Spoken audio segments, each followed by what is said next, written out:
first thing we're going to do is remove these extension springs.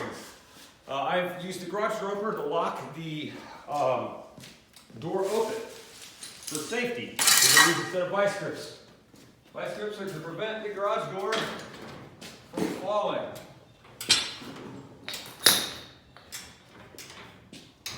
Now you're going to want to unplug the garage door opener. Let's say the homeowner comes home or the homeowner's child comes home and hits that button. Well, a bunch of bad things are going to happen and you're going to be working the door. So you want to unplug the garage door opener to ensure that nobody hits it. But that's going to make sure the door stays up while I remove the extension springs, vice grips to the backup. Okay, now for the extension springs. Basically, you got an extension spring and a safety cable.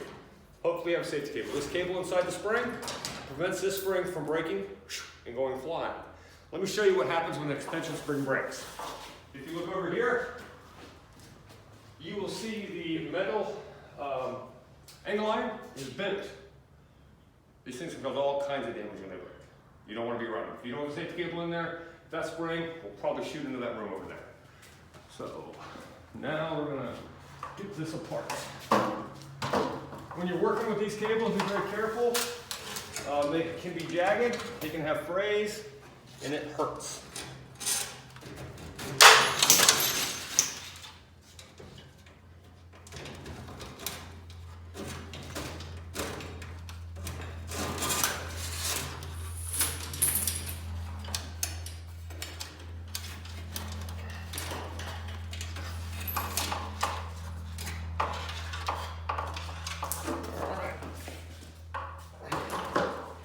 I always like to keep my work site clean so I don't fall over it.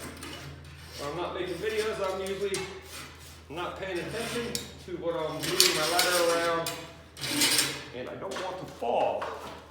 So once I get each side down, we will clear our work area. And this is why extension springs, they're a DIY solution. They come with doors that are purchased at the big box stores.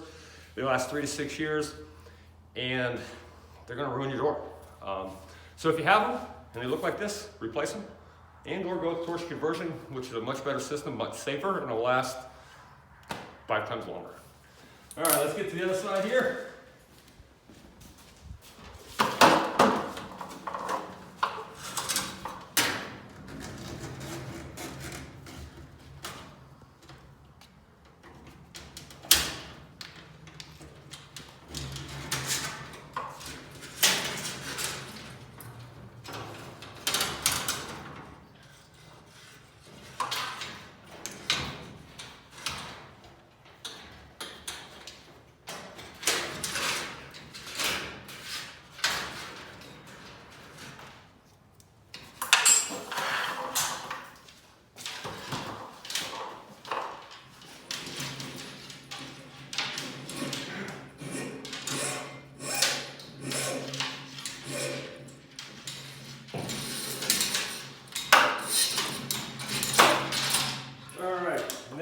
Has no springs on it.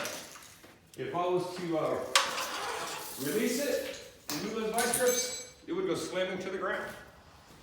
All right, so now we're going to add the new cables. I do the new cables now because I don't want to fight with the bottom spacing here with this brick. There's not a lot of room to get in there. So if you do them when the door's up, it'll save you a lot of time here in a minute. But ensure this door is not going to move. Have your vice grips, have it locked up. Because if your hands are right here and this door moves, well, you will be calling me because you'll need a hand. No pun intended.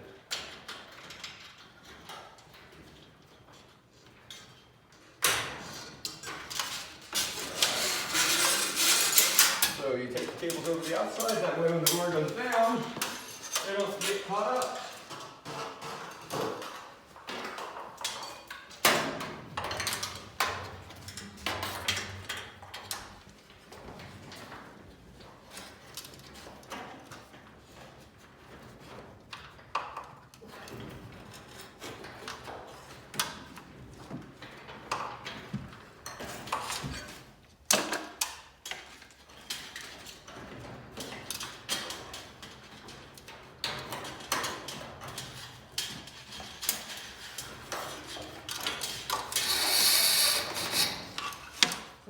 so now we're ready to take the door down.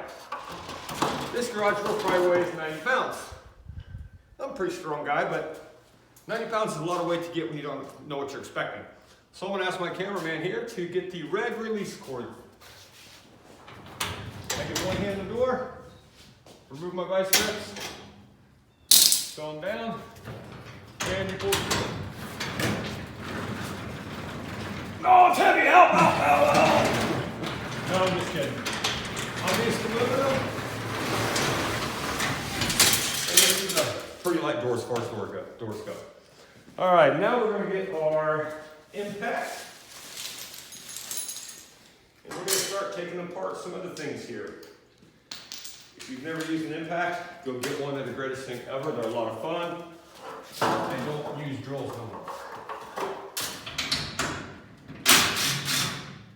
All right, so we're removing our pulleys. These pulleys were used to allow the cables to go to the back. We don't need them anymore. So we're opening up our hardware kit here. You'll see we got some lags and we got some 9/16 bolts. In the garage door business, you'll commonly come across three sizes of bolts: 7/16, 1/2 inch, 9/16. It's pretty much what you're going to find. We bring in specific tools for that job. When we run across something that's not, it drives us crazy, and we have to run to our car and frantically search for it. So these are going to go on right now. These are end bearings. They need 2 points of contact, and those points of contact have to be good. If they're not properly seated, they will cause all kinds of issues, and your door will break.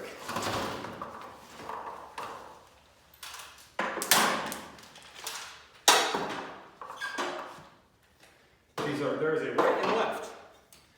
Okay, they're labeled left-hand side right here. These mount just like this.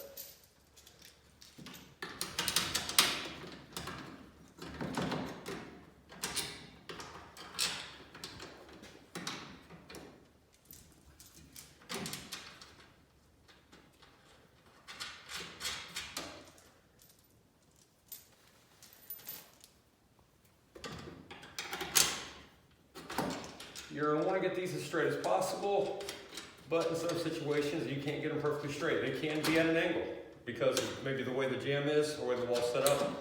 Straight is preferable, and we have our 2 points of contact. In some situations you cannot get two points of contact like this. You're then going to want to take and put a lag right there into the wood. The reason I don't do that on every one of them is there's only so many holes you can put in that wood, and these are strong. So we take our impact, straighten everything up.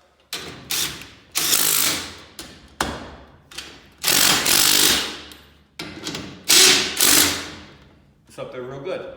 Now, one of the things the homeowner did is he did some repairs himself and loosened some stuff up. So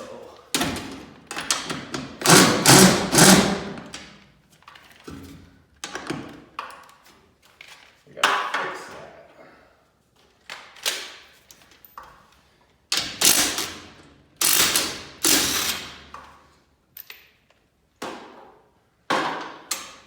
So whenever I notice something that is not right, I fix it immediately. I don't wait and come back. I tell you why. You'll forget. It was out of the door. And those are supposed to be there for a reason.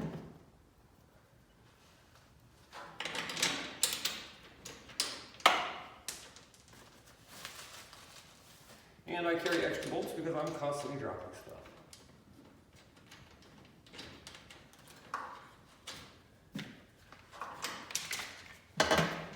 You'll see I'm switching between two impacts. That is a 1/4 inch drive. This is a 3/8 drive. The reason I do that is to save a little bit of time.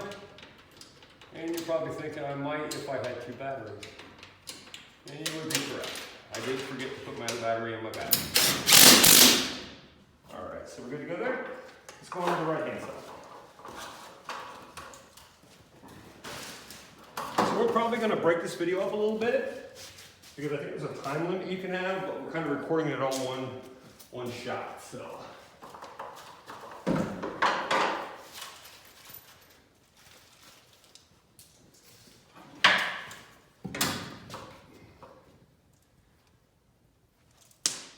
Hey, you know, if I'm not dropping stuff, I don't think I'm trying hard enough.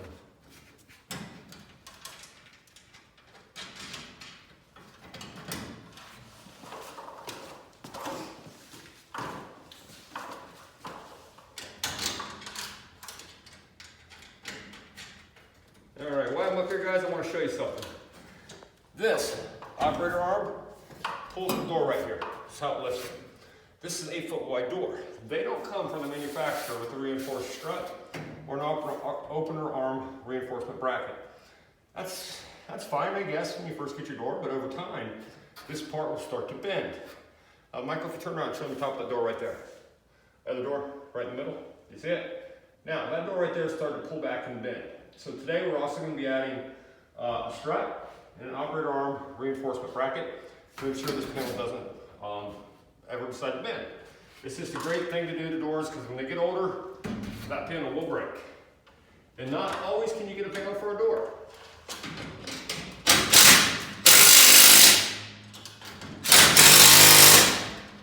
Alright, so you gotta tighten this up a little bit. But that is a misconception that you can always get a hold of a panel. Sometimes your door gets 10, 15 years on it, you will not be able to get a hold of a panel. Even if you do, it's going to be faded. It's going to look pretty much worse than what it would now.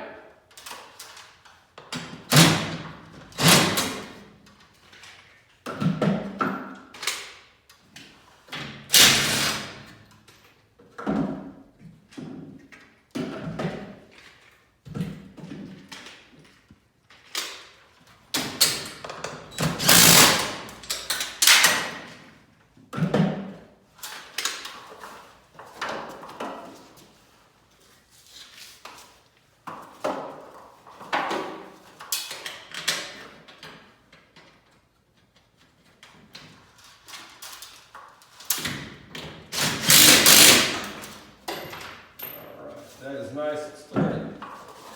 All right, now we're going to install our torsion tube. To save a little bit of time, I like to go ahead and get some of it pre-staged. First thing I need to do is get my drums. Well, I'll tell you what, for the video, we're going to do it one at a time so you can see what goes where. All right, so.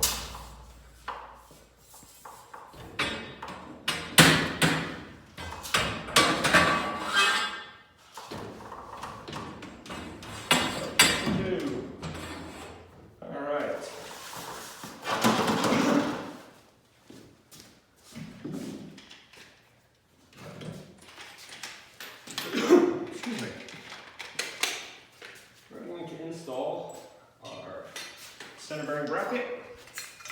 As you can see, it will eventually hold our center bearing.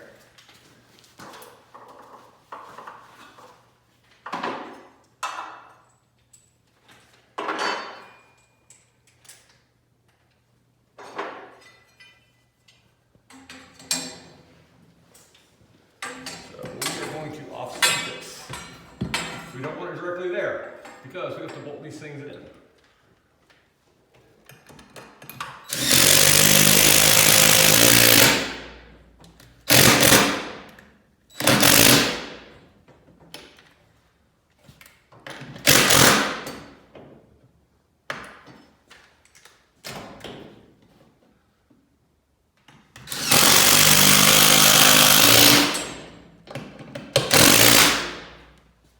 All right, we have a really good header board there.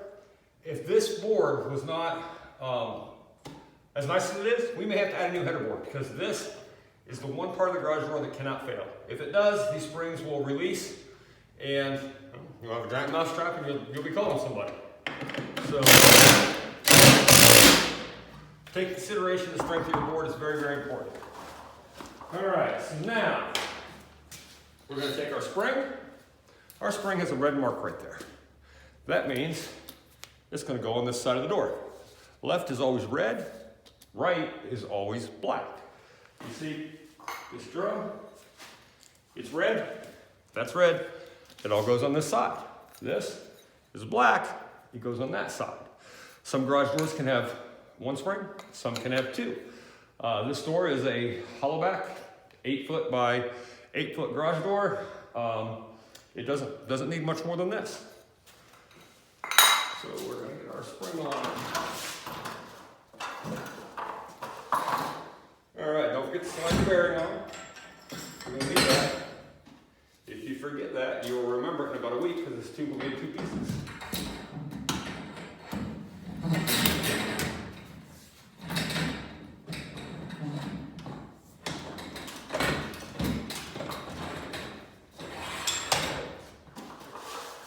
Okay, once you get that on, you're then going to want to bolt it in place.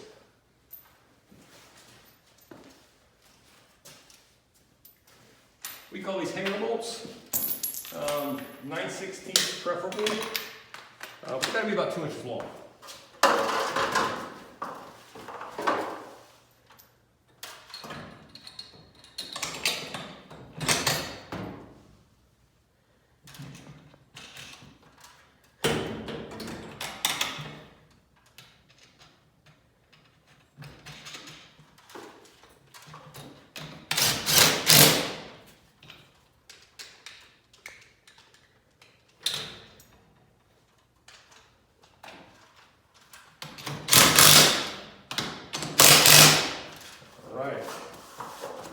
Moving on to our drums. These are aluminum and they wind the cables up. It's very important that you don't get these damaged. Check them for cracks. If you drop them, they will get damaged.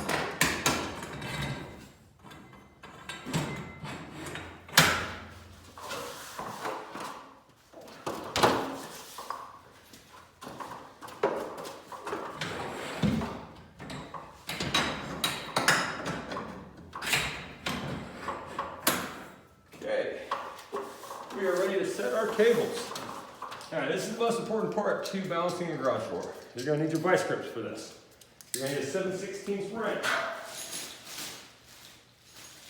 which is the most common tool we use that is sitting in my truck because I prepared well for this video.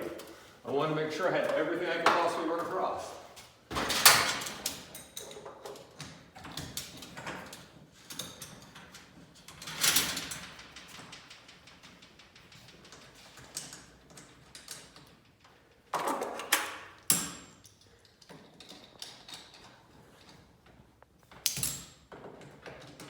Much easier to use your 7/16 wrench.